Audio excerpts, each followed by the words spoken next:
నమస్తే, welcome to 929 TV. నేను ప్రియాంక. శ్రీశైలం నుంచి నల్గొండ వరకు కృష్ణా జలాలను తరలించేందుకు దాదాపు 2 దశాబ్దాల క్రితం ప్రారంభమైన ఒక కీలక సాగునీటి ప్రాజెక్ట్ ఇంకా పూర్తి కాలేదు. వేల కోట్ల రూపాయలు ఖర్చైనా పనులు కొనసాగుతూనే ఉన్నాయి. మధ్యలో భారీ ప్రమాదం జరిగింది. 8 మంది కార్మికులు సొరంగంలో చిక్కుకుపోయారు. ప్రాజెక్టు వ్యయం పదే పెరుగుతోంది. ఇప్పుడు మిగిలింది కేవలం 10 కిలోమీటర్ల లోపే సొరంగం తవ్వకం. కానీ ఆ పనులకే ఏకంగా 12,700 కోట్లకు పైగా ఖర్చు అవుతుందని ప్రభుత్వం చెబుతోంది. దీంతో ఎస్ఎల్బీసీ టన్నెల్ ప్రాజెక్టు మరోసారి తెలంగాణ రాజకీయాల్లో ప్రజల్లో తీవ్ర చర్చకు దారితీసింది. అసలు ఎస్ఎల్బీసీ అంటే ఏంటి? ఈ ప్రాజెక్టు ఎందుకు అంత ముఖ్యమైనది? వ్యయం ఎందుకు ఇంత భారీగా పెరిగింది? నిజంగానే ఇందులో అవకతవకలకు అవకాశం ఉందా, లేక సాంకేతిక కారణాల వల్లే ఖర్చు పెరిగిందా? ఇప్పుడు ఈ మొత్తం అంశాన్ని సులభమైన భాషలో తెలుసుకుందాం. శ్రీశైలం లెఫ్ట్ బ్యాంక్ కెనాల్ అంటే ఎస్ఎల్బీసీ ప్రాజెక్టు ఉద్దేశం కృష్ణా నది నీటిని శ్రీశైలం జలాశయం నుంచి నల్గొండ జిల్లాలతో పాటు ఫ్లోరైడ్ ప్రభావిత ప్రాంతాలకు అందించడం, అలాగే సాగునీరు, తాగునీటి అవసరాలను తీర్చడం. ఈ ప్రాజెక్టు పూర్తయితే నల్గొండ, నాగర్ కర్నూల్, మహబూబ్ నగర్ ప్రాంతాల్లో లక్షల ఎకరాలకు సాగునీరు అందుతుందని ఇంజనీరింగ్ అంచనాలు చెబుతున్నాయి. ఈ ప్రాజెక్టుకు 2005లో అప్పటి ప్రభుత్వం పరిపాలన అనుమతి ఇచ్చింది. అప్పట్లో మొత్తం అంచనా వ్యయం 2,292 కోట్లు. నిర్మాణ బాధ్యతను జయప్రకాష్ అసోసియేట్ సంస్థకు అప్పగించారు. 2010 నాటికి ప్రాజెక్టు పూర్తవుతుందని ఒప్పందం కుదిరింది. కానీ గడువు ముగిసింది, పనులు పూర్తి కాలేదు. మళ్లీ గడువు పొడిగించారు. ఇలా ఒక్కసారి కాదు, 6 సార్లు గడువు పొడిగించాల్సి వచ్చింది. చివరిసారి ఇచ్చిన గడువు ప్రకారం కూడా 2026 జూన్ నాటికి పనులు పూర్తి కావాల్సి ఉంది. కానీ అది కూడా సాధ్యం కాలేదు. ఇప్పుడు ప్రభుత్వం కొత్త లక్ష్యంగా 2028 జూన్ ప్రకటించింది. ఇంత ఆలస్యం ఎందుకు జరిగింది? దానికి ప్రధాన కారణం ఈ ప్రాజెక్టు నిర్మాణ స్వభావమే. ఇది సాధారణ కాలువ నిర్మాణం కాదు. భారీ కొండల మధ్య రాతి పొరలను చీల్చుకుంటూ భూగర్భంలో సుమారు 43.5 కిలోమీటర్ల పొడవైన టన్నెల్ నిర్మించాల్సి ఉంది. ఇది దేశంలోని అత్యంత క్లిష్టమైన టన్నెల్ ప్రాజెక్టులో ఒకటిగా ఇంజనీర్లు చెబుతుంటారు. ఈ సొరంగాన్ని 2 వైపుల నుంచి ఒకేసారి తవ్వటం ప్రారంభించారు.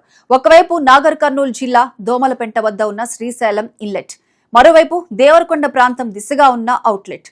2 వైపుల నుంచి టన్నెల్ బోరింగ్ మిషన్లతో పనులు కొనసాగించగా ఇప్పటి వరకు దాదాపు 34 కిలోమీటర్లకు పైగా సొరంగం పూర్తయింది. అంటే మొత్తం పనిలో దాదాపు 80% పూర్తయినట్లే. ఇంకా సుమారు 9.5 కిలోమీటర్ల మేర మాత్రమే తవ్వకం మిగిలి ఉంది. కానీ ఇక్కడే కథ పూర్తిగా మారిపోయింది. 2025 ఫిబ్రవరిలో శ్రీశైలం వైపు టన్నెల్లో ఒక్కసారిగా భారీ ప్రమాదం జరిగింది. సొరంగం లోపల భాగం కూలిపోయింది. ఆ సమయంలో అక్కడ పనిచేస్తున్న 8 మంది కార్మికులు లోపలే చిక్కుకుపోయారు. దేశంలోని పలు సంస్థలు కలిసి వారిని రక్షించేందుకు విఫల యత్నాలు చేశారు. సైన్యం, ఎన్డీఆర్ఎఫ్, ఎస్డీఆర్ఎఫ్, సింగరేణి నిపుణులు, భూగర్భ ఇంజనీర్లు, రోబోటిక్ పరికరాలు, ప్రత్యేక కెమెరాలు ఉపయోగించిన పరిస్థితి అత్యంత క్లిష్టంగా మారింది. చాలా రోజుల పాటు సహాయక చర్యలు కొనసాగాయి. ఇప్పటి వరకు కొంతమంది మృతదేహాలు మాత్రమే వెలికి తీయగలిగారు. మరికొందరి కోసం అన్వేషణ చాలా క్లిష్టంగా సాగింది. ఈ ప్రమాదం తర్వాత భద్రతా ప్రమాణాలపై దేశవ్యాప్తంగా చర్చ జరిగింది. టన్నెల్ నిర్మాణంలో భూగర్భ శాస్త్ర అధ్యయనాలు సరిపోతున్నాయా, భద్రతా ఏర్పాట్లు సరైనవేనా అనే ప్రశ్నలు కూడా వినిపించాయి. ప్రమాదం తర్వాత శ్రీశైలం వైపు పనులు పూర్తిగా నిలిచిపోయాయి. మరోవైపు దేవరకొండ దిశలో కూడా టన్నెల్ బోరింగ్ మిషన్ కు మరమ్మతులు అవసరమయ్యాయి.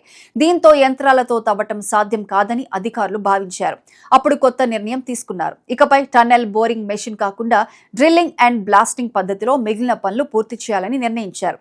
అంటే రాళ్లలో రంధ్రాలు చేసి నియంత్రిత పేలుళ్ల ద్వారా సొరంగాన్ని ముందుకు తీసుకువెళ్లే విధానం. ఇది సురక్షితంగా చేయాల్సిన అత్యంత క్లిష్టమైన ప్రక్రియ. సమయం కూడా ఎక్కువ పడుతుంది, ఖర్చు కూడా పెరుగుతుంది. అధికారుల వాదన ప్రకారం ఇదే ప్రధాన కారణంగా ప్రాజెక్టు అంచనా వ్యయం పెరిగిందని చెబుతున్నారు. అయితే ఇక్కడే వివాదం మొదలైంది. 2024లోనే సవరించిన అంచనా వ్యయాన్ని 4,658 కోట్లకు పెంచారు. ప్రభుత్వం దానికి ఆమోదం కూడా తెలిపింది. కానీ ఏడాది కూడా పూర్తి కాకముందే ఇప్పుడు అదే ప్రాజెక్టు వ్యయం 12,718 కోట్లకు చేరిందని ప్రభుత్వం ప్రకటించింది. అంటే కొన్ని నెలల్లోనే దాదాపు 3 రెట్లు పెరిగినట్లయింది. ఇదే ఇప్పుడు ప్రధాన విమర్శకు కారణమవుతోంది. ఇంకా తవ్వాల్సింది కేవలం 9.56 కిలోమీటర్లే. అయితే ఆ పనులకే 12,000 కోట్లకు పైగా ఎలా ఖర్చవుతుందనే ప్రశ్నలు వస్తున్నాయి. ఈ లెక్కన 1 కిలోమీటర్ సొరంగం నిర్మాణానికి దాదాపు 1,200 కోట్ల వరకు వ్యయం అవుతుందనే లెక్కలు సోషల్ మీడియాలో వైరల్ అవుతున్నాయి. ప్రభుత్వాన్ని విమర్శిస్తున్న ప్రతిపక్షాలు దీనిని భారీ ఆర్థిక భారంగా అభివర్ణిస్తున్నాయి. ప్రభుత్వం మాత్రం దీనిపై భిన్నంగా స్పందిస్తోంది. టన్నెల్ ప్రమాదం తర్వాత పూర్తి భద్రతా ప్రమాణాలతో పనులు చేయాల్సి వస్తోందని చెబుతోంది. కొత్త యంత్రాలు, కొత్త సాంకేతిక పద్ధతులు, అదనపు భద్రతా చర్యలు, వెంటిలేషన్ వ్యవస్థలు, డ్రైనేజ్ ఏర్పాట్లు, అత్యవసర రక్షణ మార్గాలు, భూగర్భ పరిశీలనలు వంటి అనేక అంశాలు ఖర్చును పెంచుతున్నాయని అధికారులు వివరిస్తున్నారు.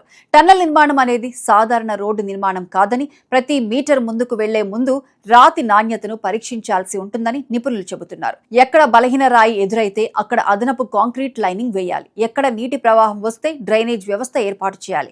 కొన్ని ప్రాంతాల్లో ఉక్కు సపోర్ట్లు ఏర్పాటు చేయాలి. ఇలాంటి పనులన్నీ భారీ ఖర్చుతో కూడుకున్నవే. అయితే విమర్శకులు మాత్రం మరో కోణాన్ని ప్రస్తావిస్తున్నారు. ప్రాజెక్టు పదే పదే ఆలస్యం కావటం వల్లే ఖర్చు పెరిగిందని అంటున్నారు.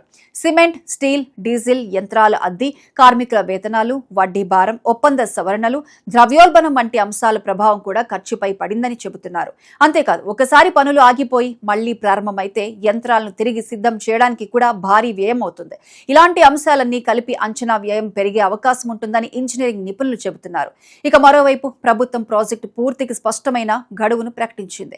2028 జూన్ నాటికి ఎట్టి పరిస్థితుల్లోనూ పనులు పూర్తి చేస్తామని సాగునీటి శాఖ మంత్రి ఉత్తమ్ కుమార్ రెడ్డి వెల్లడించారు. పనులకు కావలసిన నిధులు, భూసేకరణ, సాంకేతిక అనుమతులు, యంత్రాల సమీకరణ వంటి అంశాలన్నింటినీ వేగంగా పూర్తి చేస్తున్నామని చెప్పారు. టన్నెల్ పనులను మరింత వేగంగా పూర్తి చేసేందుకు 3 ఆధునిక ఆర్మ్ బూమర్ యంత్రాలను కూడా తీసుకొస్తున్నట్లు తెలిపారు. అలాగే కార్మికుల భద్రత విషయంలో ఎలాంటి రాజీ ఉండదని స్పష్టం చేశారు. ఈ ప్రాజెక్టు పూర్తయితే నల్గొండ జిల్లాలతో పాటు పరిసర ప్రాంతాలకు తాగునీరు, సాగునీటి పరంగా గణనీయమైన ప్రయోజనం కలుగుతుందని ప్రభుత్వం అంటోంది. అయితే మరోవైపు ప్రజలు అడుగుతున్న ప్రశ్న ఒక్కటే: వేల కోట్ల రూపాయల ప్రజాధనం ఖర్చవుతున్నప్పుడు ప్రతి రూపాయికి లెక్క ఉండాలా లేదా? వ్యయం ఎందుకు పెరిగింది? ఏ పనికి ఎంత ఖర్చవుతుంది? ఏ సాంకేతిక కారణాల వల్ల అంచనాలు మారాయి? ఇవన్నీ ప్రజలకు పూర్తిగా తెలియజేయాల్సిన బాధ్యత ప్రభుత్వంపై ఉందని పలువురు అభిప్రాయపడుతున్నారు.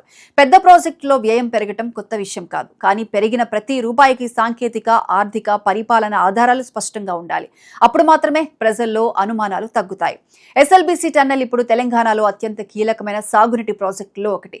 ఇది పూర్తయితే లక్షలాది మంది రైతులకు, తాగునీటి అవసరాలున్న గ్రామాలకు ప్రయోజనం కలిగే అవకాశం ఉంది. అదే సమయంలో వ్యయం భారీగా పెరగటం, ఆలస్యం, ప్రమాదాలు, సాంకేతిక సవాళ్లు అన్నీ కలిసి ఈ ప్రాజెక్టును వివాదాల కేంద్రంగా కూడా మార్చాయి.